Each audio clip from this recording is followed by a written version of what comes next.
What's up, you guys? It's Graham here. So it finally happened, and we are celebrating today because for the last 9 years, my credit score has never once surpassed the legendary 800 score. I got it once to 799, but it was just never able to break past it. That was until today. We did it. The credit overlords have bestowed their greatness upon thee, and my score has finally passed the 800 mark, which, by the way, is a threshold in which most people would consider it to be a perfect score, which also means I could finally make a video about it on YouTube about how to get a perfect score. Now here's why all of this matters in the first place. Your credit score is really just a report card of how well you handle your money. Like in school, you'll do well on your exams and tests to get a good grade, but in life, you handle your money responsibly and you get a good credit score. And having a good credit score isn't just something you look at online and then go and make videos about on YouTube, but you can do that. Although it does have a pretty practical purpose where it could save you a lot of money, and even better, it can end up making you a lot of money. Having a good credit score means you could get the lowest interest rate anytime you want to leverage your money in real estate, in business, or just in life. It's how I'm able to get thousands of dollars back in free closing costs anytime I refinance or buy a property. It's how I get such low interest rates anytime I go and buy something that it's effectively as though I'm just getting free money. It's also how I get approved for pretty much any credit card sign-up bonus I apply for, which is just another way that I get more free stuff. So I promise, no, actually wait,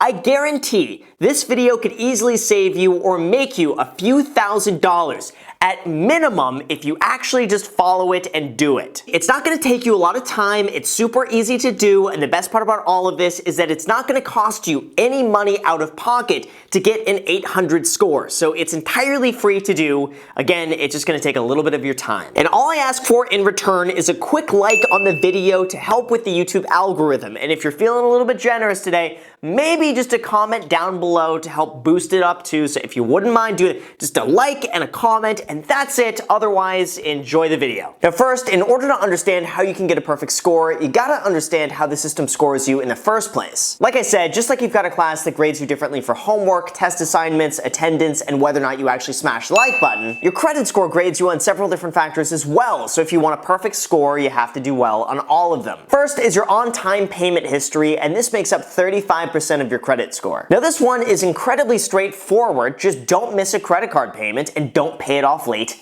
ever. In order to get a perfect credit score, you'll need to pretty much never miss a payment, otherwise that could ruin everything. Now here's how this works and how it's calculated. The credit gods look at all of your on-time payments and then divide that by your total payments, and then from that, they calculate what percentage you've paid on time. Now here's just an example. Let's say you've had one credit card for 60 months and you end up missing one payment. That means the credit overlords take 59 on-time payments, divide that by 60 total payments, and you have a 98.3% payment ratio. And as you can see from the Credit Karma score calculator, that puts you in the yellow, which is not good. That is unacceptable if you want to get a perfect score. However, in a different example, let's say you've now had two credit cards each for 60 months and you end up missing one payment. Well, now you have a total of 120 credit payments between two credit cards, which means that they take 119 on-time payments, divide that by 120 total payments between the two cards,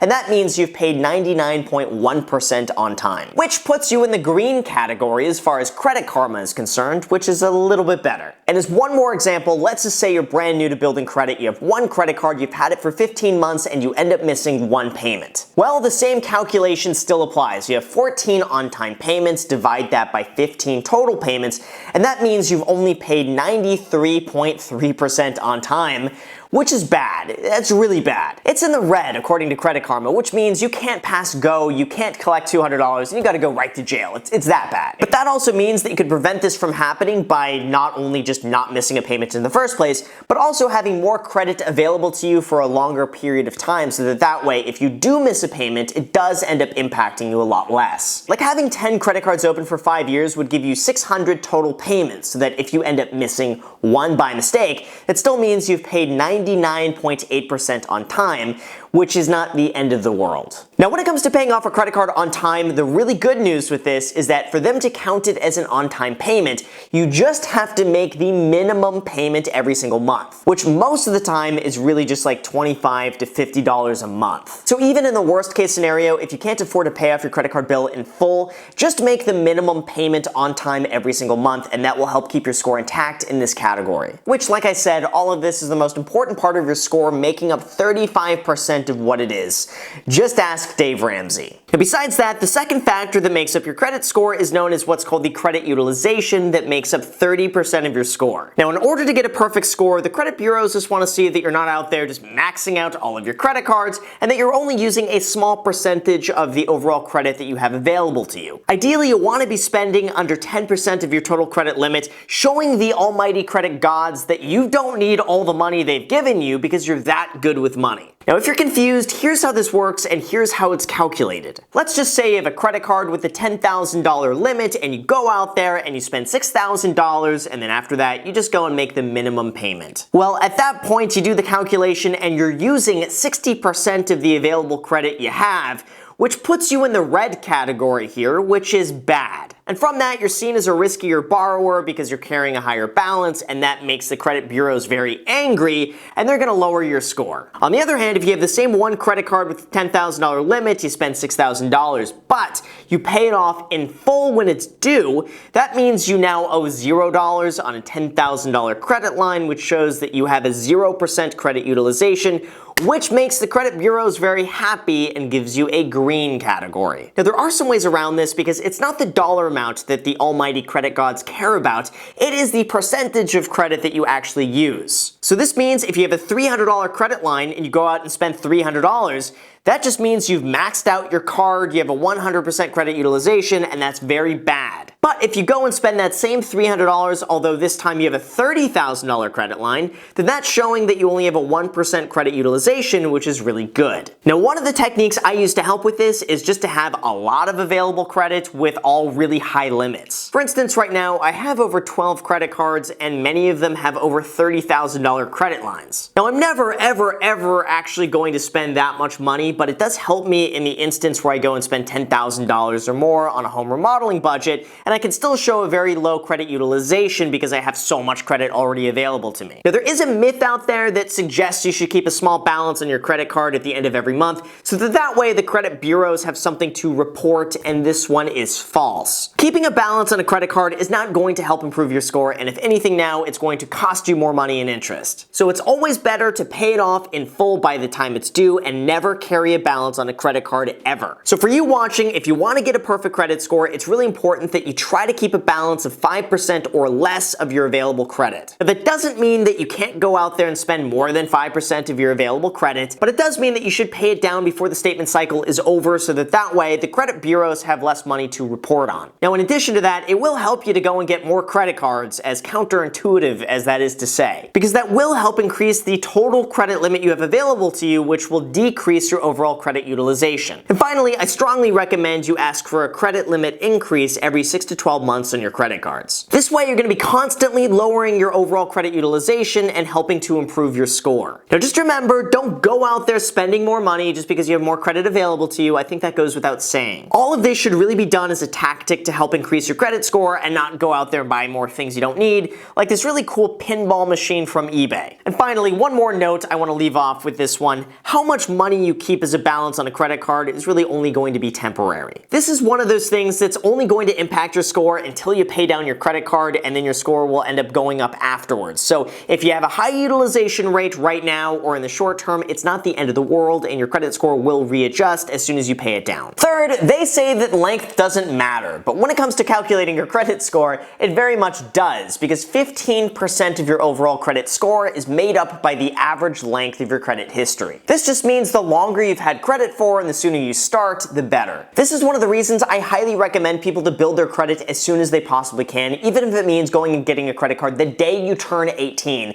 This will build the entire foundation of your credit history very early on. Now, it's very important for me to distinguish here that this is calculated by the average length of your total credit history and not the total length, and let me explain. Let's just say you've opened one credit card 4 years ago. That would mean your your average credit history shows as 4 years. But if you opened up that one credit card 4 years ago and then you opened up another new credit card today, your average credit history would be reduced now to 2 years. Remember, because it only takes the average. The same also applies if you end up closing an old credit line, because some people believe it's a good idea just to close old credit cards they don't use anymore. This could be really bad, because once you close off an old credit card, even though it'll still show in your account for 7 to 10 years, it could lower the average age of your accounts after that, and then you would have to wait even longer to build it back up. So my recommendation is to first start building your credit as soon as you possibly can and keep all of those accounts in good standing as long as possible. This is going to help you build up a solid fortress of long-standing credit history so that when you do go and apply for new credit, it's not going to impact your account as much since you have a lot of long-standing credit history already. And because of all of that, it's going to reduce your score a lot less. And when it comes to doing all of this, really the only thing you could do at this point is just wait. This part of building your credit just takes time, so don't be impatient if you've just got a credit card and made a few on-time payments and don't yet have a 760 score. Patience goes a long way with this one, so sometimes you're just going to need to wait this one out. And in terms of how long you'll need to wait, according to the Credit Karma Guide, they want you to have 9 years or more of average credit history to get the best ranking. And even for me, my average account length shows just over 4 years because of all of the new credit I've taken out recently. And still, it doesn't make a huge difference because it only makes up 15% of your total credit score, and I've done every other category very well. Now, the fourth aspect of your credit score is how many lines of credit do you have open,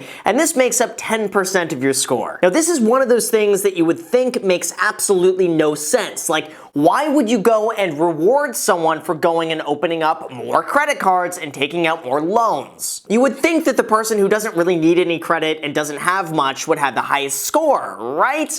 But if you think that way, you would be wrong, and here's why. Now first, the more credit you have, the higher your credit limit will be, which means the lower your overall credit utilization is likely to be, which means the higher the score you will have, if that makes sense. Now second, by having more credit available, you're going to be able to show more on-time payments, which, like I said, is going to help increase your score as well. And third, having a mix of credit, like having a mortgage, an auto loan, and a credit card, shows lenders that you can responsibly handle different types of debt without defaulting on them. All of this sounds like pretty backwards thinking, and a lot of it reminds me of the mindset of, we're only going to loan people money who don't need money because they're the most likely to pay us back. And that, by the way, is very true. Banks love lending you money when you don't need it, and as soon as you do need the money, you're seen as a higher risk because you need it. So really, this is just something you need to play into. It's how the system works, and according to Credit Karma, they want to see you with 21 lines of credit or more to have the perfect score. And for most people, I have a feeling this is going to take you a very long time to build up to. But I wouldn't stress about it too much. It only makes up 10% of your score. Although I would recommend you aim to diversify your credit profile over time, because long term, that is going to help you get an 800 plus credit score. And finally, fifth, we have the last component of your credit score, which makes up the remaining 10%, and that would be the total amount of inquiries on your credit report. Now here's how this one works. Anytime you go and apply for new credit, it's reported to the credit bureaus and shows up on your report as what's called a hard inquiry. This helps lenders keep track of how many times you're going and asking for credit, and generally speaking, the more times you're going and asking for credit,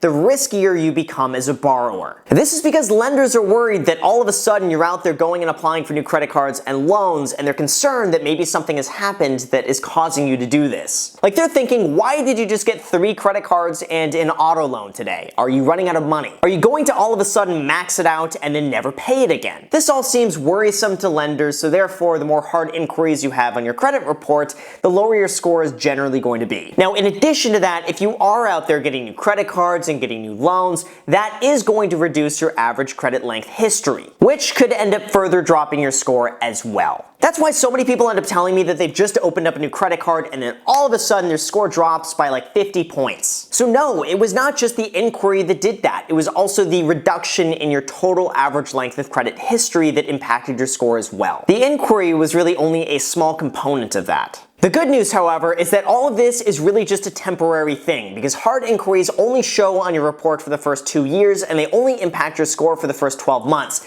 Then after that, they drop off your report and it's like it never even happened in the first place. The other good news with this is that if you're shopping around for an auto loan or a mortgage and you'll need to run your credit multiple times with different lenders to get different rates, the FICO scoring method will generally just group all of those inquiries together as one, and therefore it's only going to impact you as if you ran your credit score once. once. So that way you could go to 5 different lenders for a mortgage, have them all run your credit 5 times, and it's only going to count as you running it once. Of course, as long as you do it within a relatively short period of time, within just a few weeks of one another. This is to promote rate shopping for you as the customer without penalizing you with your credit score. But again, this only makes up 10% of your overall credit score, so it's pretty minimal. But ideally, if you're going to want the Credit Karma Green score, they want you to have 0 hard inquiries in the last 12 months. Now, realistically, I think having 0 inquiries in the last 12 months is rather ridiculous, especially if you're out there going and getting like credit cards and getting bonus points and all that sort of stuff. So I think as long as you keep it to a minimum and are rather selective about the new credit you get, you should be fine. And also, if you're in the process of going and building up your credit, it's probably best you go and take out a lot of credit